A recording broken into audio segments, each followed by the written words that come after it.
Hello everyone and thank you for watching this presentation. I'm Dimitris Hadjiparaskis, a PhD student at the University of California in Riverside. This presentation discusses an on-the-go solution to perform by-tree geometric traits estimation in fruit tree groves using a mobile robot. In modern agriculture, there is a big need for frequent data collection. In this way, growers have a better understanding of the health status of their tree groves and can predict their profit. However, such practices are quite laborious and costly, especially in larger fields. Recent robotic applications are approaching the tree monitoring topic from different angles. First, from above, where aerial data is collected, these approaches can be dependent on the flight type and sensing resolution. Additionally, given the need for proximal sensing for better accuracy, there are both UAV and ground robot studies. In many of these cases, the approaches rely on specific tree part detection, such as the trunks, which may not be ideally observable in the fields, as seen also in the photos. Train detectors demonstrated robustness in tree acquisition and segmentation. These approaches rely, however, on additional onboard resources, and there are difficulties in the training dataset creation and detecting generalization. Our contribution is the development of an algorithm framework for on-the-go geometric characteristic estimation of a fruit tree by using also a vegetation health sensing module.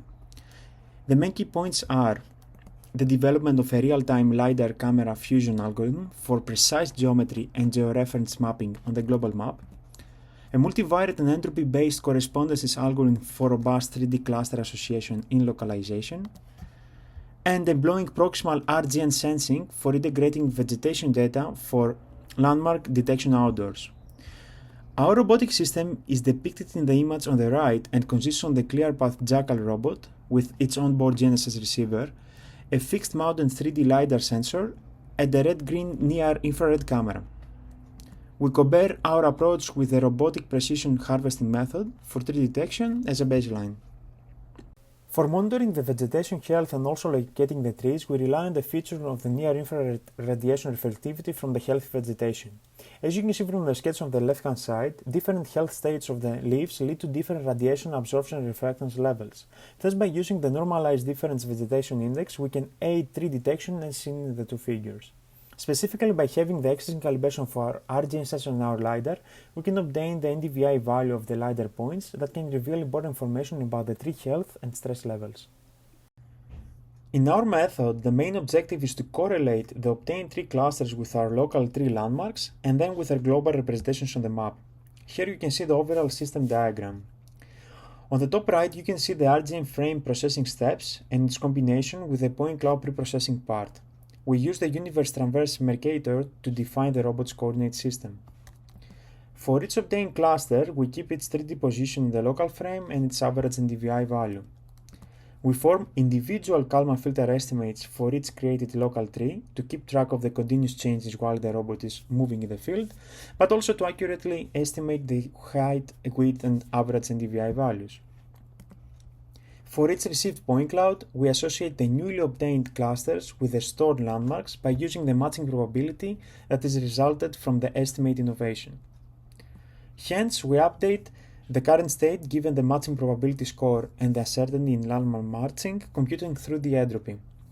In the end, we associate the locally obtained tree landmarks with their global candidates by transforming them into the UTM frame.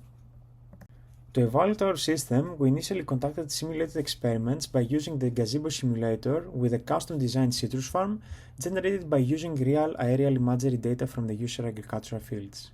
We distinguish our experiments into two sections using different tree placement densities and follow paths in the field. Our robot follows predefined waypoints in each experiment trial. In the image on the right, you can see an example of a 5x5 meter tree placement scenario and the followed S-type path with the detected and matched tree candidates.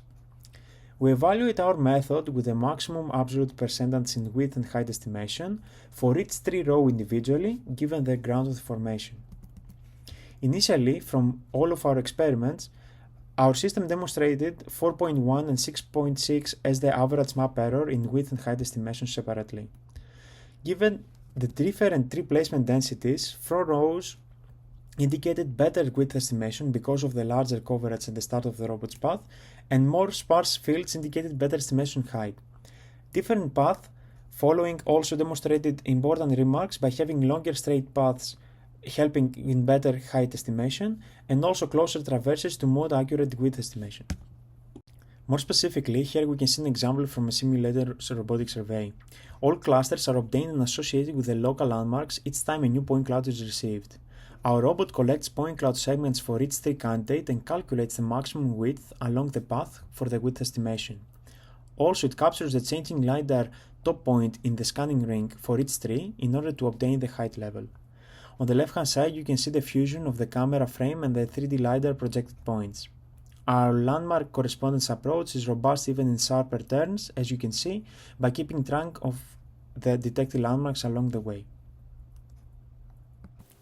We conducted real field experiments in a citrus grove and also tested under a multi-modal citrus farm dataset named the citrus farm. In the former experiment, we also had winds and gusts report up to 40 km per hour. Here you can see the video of the capture of that day. The arrows indicate moving branches on the trees because of the wind. By observing consistency in behavior and scores like in the simulated case, our system had an overall of 7 and 8.1% of map error in width and height estimation. The RPH method indicated twofold time in tree detection and had 3 to 4% of map increased error compared with our case in average. Our method also scored of 8% in average relative distance in NDVI calculation compared with the prior synthetic map generated for the field in that day.